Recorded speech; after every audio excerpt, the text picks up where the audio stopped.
BJP गढ़ी है। अब की बार भी जो अगला चुनाव होगा, लोकसभा में भी और विधानसभा में, दोनों में बहुत बढ़िया मार्जिन के साथ हमारा कैंडिडेट जीतेगा।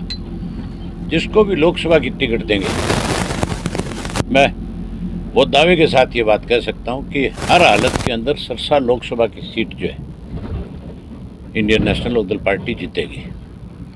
और विधानसभा की अब तक मेरे 7 विधानसभा क्षेत्र हुए हैं। इस लोकसभा क्षेत्र के सातों की सातों सीट जीतेंगे हम। एक भी सीट के ऊपर कोई हमारे मुकाबले में नहीं है। कोई अगर इस बात का दावा करे कि हम जीत जाएंगे, उनको आप किसी गांव में ले जाकर के खड़ा करके पूछ लेना गांव वालों से कि दावा करता है जीत का, क्या हर्ष होगा इनका। लोगों ने फैसला कर लिया, लोगों ने मन बना लिया।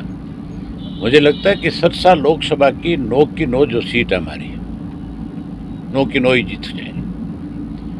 टोहाना के बारे में आज भी मुझे थोड़ी सी शंका है, ज़्यादा नहीं है।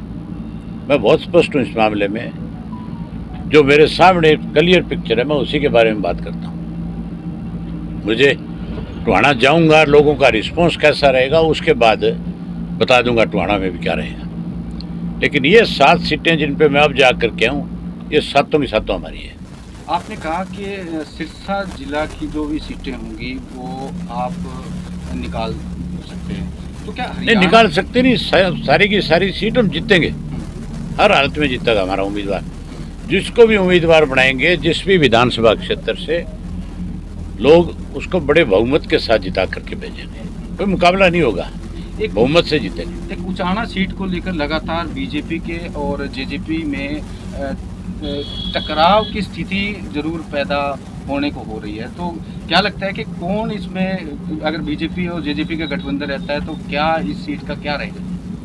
चाहे कुछ भी हो जाए इनका, ये दोनों आपस में मिलकर के भी चुनाव लड़ लेना तो भी लोग वहाँ के इनको सबक सिखाएंगे। ये कोई बेपोती थोड़ी है इनकी। ये दुष्यंत जो इस सीट पे दावा करता है, ये दुष्यंत नहीं जीता वहाँ, चौधरी ओम प्रकाश चौटाला की वजह से जीता था। ये सीट चौधरी ओम प्रकाश चौटाला की इंडियन नेशनल लोकदल पार्टी की है। अब भी वहाँ के लोग जो है, जिसको हम उम्मीदवार बनाएंगे उसके पक्ष में मतदान करेंगे। मैं तो कहता हूँ ये रोज के नाटक करने बंद करें, वीरेंद्र सिंह भी और ये दुष्यंत भी, ये दोनों हाथ मिलाएं और दोनों मिलकर के चुनाव लड़ें। फिर देखो इनका क्या हाल होता है। तो ये गठबंधन अभी लगता नहीं कि इनका गठबंधन आपस में रह पाएगा लोकसभा चुनाव तक। गठबंधन, अरे गठबंधन का एक है, लुटेरे इकट्ठे हो रहे हैं। जिस दिन माल के बंटवारे में झगड़ा पड़ता है उस दिन खबर आ जाती है टूट रहा है, टूट रहा है।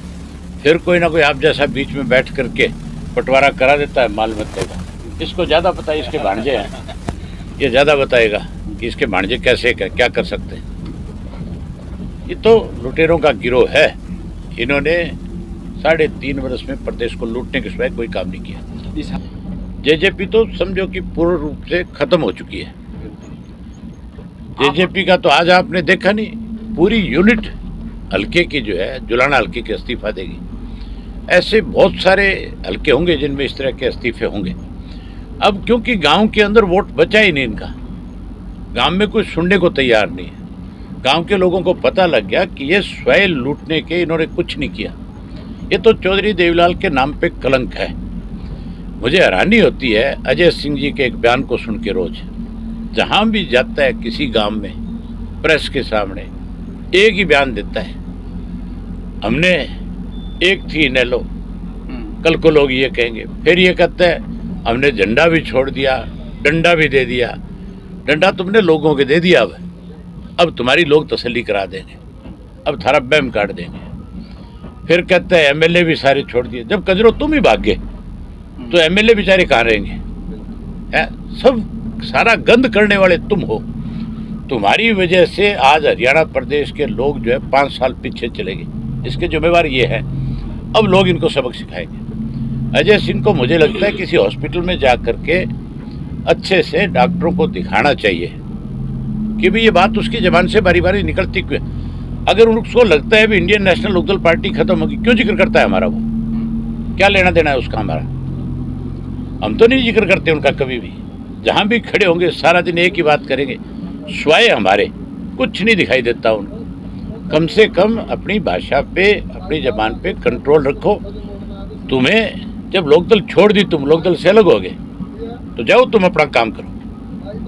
जी, जो भ्रष्टाचार है वो चरम पर है इस सरकार के अंदर। जो आपके सामने सरेआम इस चीज का आरोप एक व्यक्ति ने लगाया कि मेरे से 50,000 रुपया ले लिया।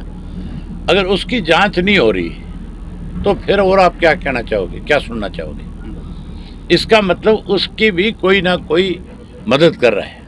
मुझे जो जानकारी मिली है, जिसके खिलाफ आरोप लगा, उसका बाप भाजपा का अपने आप को बहुत नज़दीकी कार्यकर्ता कहते हैं। सारा दिन बीजेपी के गुणगान करता है, झंडे रखता है, क्योंकि लूटना है ना।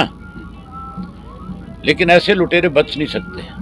हर हालत में ऐसे को सजा मिलेगी। इनको कोई बचाने की कोशिश करेगा, उसको भी सजा भुगतनी पड़ेगी। एक अंतिम क्वेश्चन है जी, ये जो यात्रा आपकी चल रही है कब समाप्त होगी और उस समाप्ति पर क्या कार्यक्रम जो है वो रखा? 25 सितंबर को चौधरी देवीलाल जी का सम्मान दिवस है। हम उस दिन बहुत बड़ी सम्मान दिवस की रैली करते हैं। पिछली बारी हमने फतेहाबाद में की थी, लाखों लोग आए थे, बारिश थी, मौसम खराब था, उसके बावजूद बहुत बड़ी संख्या में लोग थे। अब की बार मैं ये समझता हूँ कि देश की सबसे बड़ी रैली होगी, हरियाणा प्रदेश की नहीं, देश की सबसे बड़ी। इतनी बड़ी संख्या में लोग आएंगे और सारे विपक्ष के लोग भी आएंगे उसमें। और उसी दिन ये मैसेज जाएगा पूरे देश में कि अब जो है, जहाँ हरियाणा में परिवर्तन है, वहाँ देश में भी परिवर्तन होगा। भाजपा को सत्ता से बाहर करने में इस रैली का बहुत बड़ा योगदान होगा।